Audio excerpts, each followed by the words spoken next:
समस्त को नमस्कार। मो ना लक्ष्मीप्रिया साहू। मोर यूट्यूब चैनल है डीसी एजुकेशन। प्रथम लाइक शेयर कर कमेंट माध्यम जनइबे।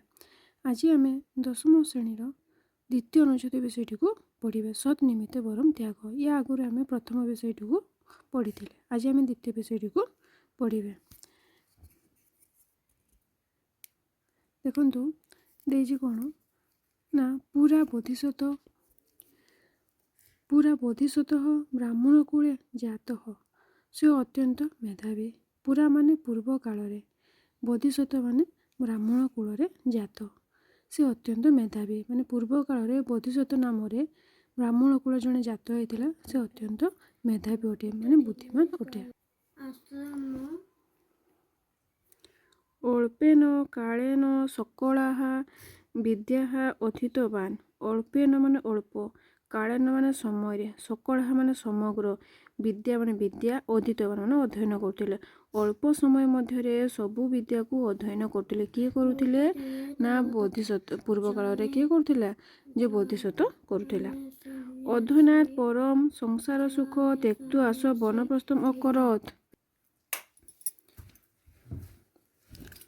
अध्ययनात् परम संसार सुख त्यक्त्वा से वनप्रस्थम् अकरोत्। से कौन कहते कौन अध्ययनात् माने अध्ययन पर संसार सुख को त्यक्त माने त्याग करी से वनप्रस्थम् अकरोत् माने से वनप्रस्थ करथिले। किए करथिले ना बोधिसत्व। एकदा बोधिसत्वः वने भ्रमण पर्वत गुहाय स्थितामेकं व्याघ्रिम् अपश्यत्। से कौन कला एकदा माने थरे बोधिसत्व बने माने बनरे, भ्रमण माने बुलु बुलु, पर्वत गुहा माने पर्वतर गुंफारे बा पहाड़ गुंफारे, स्थिता माने रहिथिबा, एका माने गोटे, व्याघ्री माने बाघुणी को अपश्यत माने देखिला। थरे कौन कला ना बोधिसत्व बनरे जंगल रे बुलु बुलु पहाड़ गुंफारे थिबा गोटे बाघुणी को देखिला। सा तत्क्षणादेव सावकान प्रस्तुतवती। सा माने सीए तत्क्षणादेव सांगे सांगे ही शावक माने छुआ प्रस्तुत बने जन्म देव। से कौन है सांगे सांगे छुआटी को जन्म देव। किए देव है अतः व्याघ्री खाद्य संग्रह समर्थम सती क्षुधाय व्याकुल भवात। अतः माने तेणु व्याघ्री माने बाघुणीटी को खाद्य संग्रह असमर्थ, माने खाद्य संग्रह करने असमर्थ होता, माने खाद्य संग्रह कर नथिला। सती माने होई, क्षुधा माने भोकिलारे, व्याकुल माने व्याकुल, अभवत माने होतिला।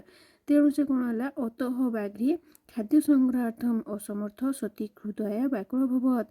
तेणु बाघुणीटी खाद्य संग्रह करने असमर्थ हो पड़ू है व्याकुल हो पड़ता। दयालु बोधिसत्वः तस्याः व्याकुलतां ज्ञात्वा चिन्तितवान्। दयालु माने दया, बोधिसत्व माने बोधिसत्व, दयालु बोधिसत्व तस्या माने ताहार कहार से बाघुणीर व्याकुलता माने व्याकुलता को ज्ञात माने जानी, चिंतित माने चिंता कले, तार व्याकुलता को जानी चिंता कले, हंत माने हाय। जीवस्य दुखम जीवनर दुख। अत्र खाद्यम कह दास्यति। अत्र माने एठारे, खाद्य माने खाद्य, कह माने किए, दास्यति माने दब। एठारे खाद्य किए दब। खाद्यम बिना व्याघ्री मरीषति एव। खाद्य बिना, खाद्य जदि बिना माने व्यतीत, व्याघ्री माने बाघुणीटी मरीषति एव माने हाँ खाद्य बिना बाघुणीटी को मरीजीव।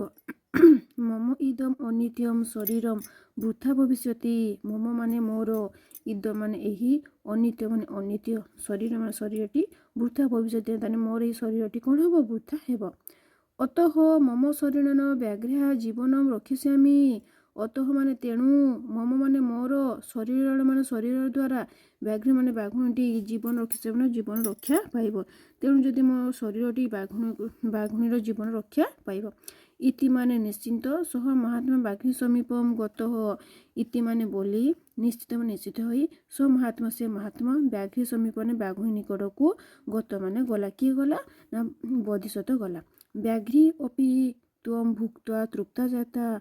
व्याघ्री माने बाघुणीटी अपि माने मध्य, त्वं माने तांकु, भुक्त्वा माने खाई, तृप्त जात माने शांति, तृप्त माने शांति, जात माने जात सृष्टि हला।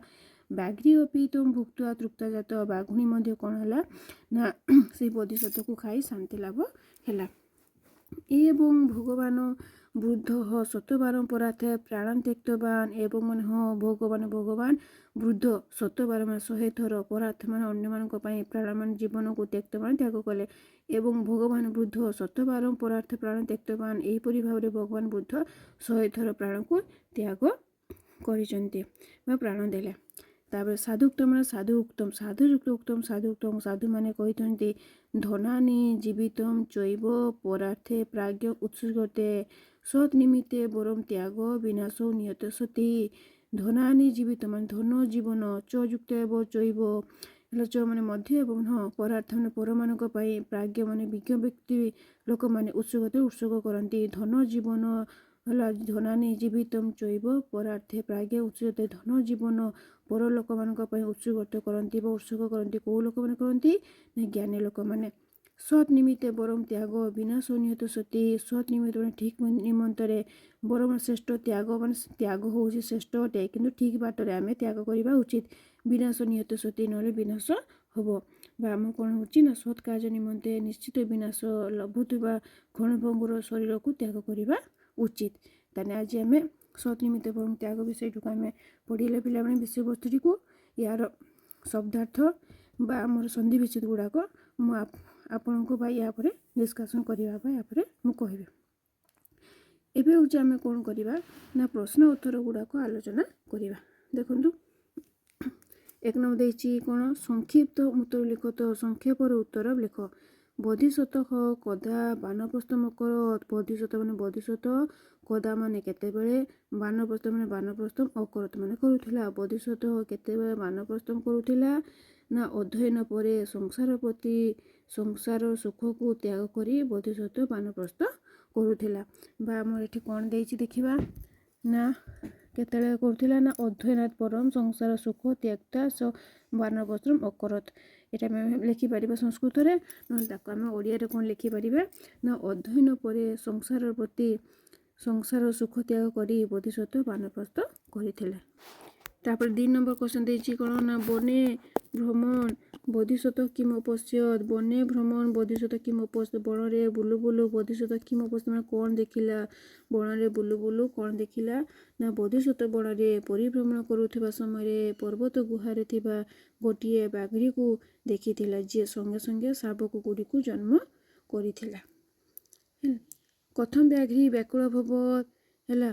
କଥମ ବ୍ୟାଘ୍ରୀ ବ୍ୟାକୁଳ ଭବତ୍ ବା ବାଘୁଣୀ କାହିଁକି ବ୍ୟାକୁଳ ହୋଇଥିଲା ନା ସଙ୍ଗେ ସଙ୍ଗେ ଶାବକ ଗୁଡ଼ିକୁ ଜନ୍ମ ଦେଇଥିବା ବାଘୁଣୀଟି ଖାଦ୍ୟ ସଂଗ୍ରହ କରିବାକୁ ଅସମର୍ଥ ଥିବାରୁ ଭୋକରେ ବ୍ୟାକୁଳ ହେଉଥିଲା।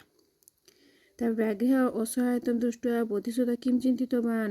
ବାଘୁଣୀର ଅସହାୟତାକୁ ଦେଖି ବୋଧିସତ କିମ୍ ଚିନ୍ତା କଲା ନା କଲା ହାୟ ଜୀବର ଦୁଃଖ ଏଠାରେ କିଏ ବା ଖାଦ୍ୟ ଦେବ। ଖାଦ୍ୟ ବିନା ବାଘୁଣୀ ନିଶ୍ଚୟ ମରିଯିବ। ମୋର ଏହି ଅନିତ ଶରୀର ବୃଥା ହେବ ଏଣୁ ମୋର ଶରୀର ଦ୍ୱାରା ବାଘୁଣୀର ଜୀବନ ରକ୍ଷା କରିବେ। ଏହିଭଳି ବାଘୁଣୀର ଅସହାୟତାକୁ ଦେଖି ବୋଧିସତ ଚିନ୍ତା କରିଥିଲା ହେଲା। ତାପରେ 2 ନମ୍ବର ଦେଇଛି ଅତି ସଂକ୍ଷିପ୍ତ ଉତ୍ତର ଲେଖ।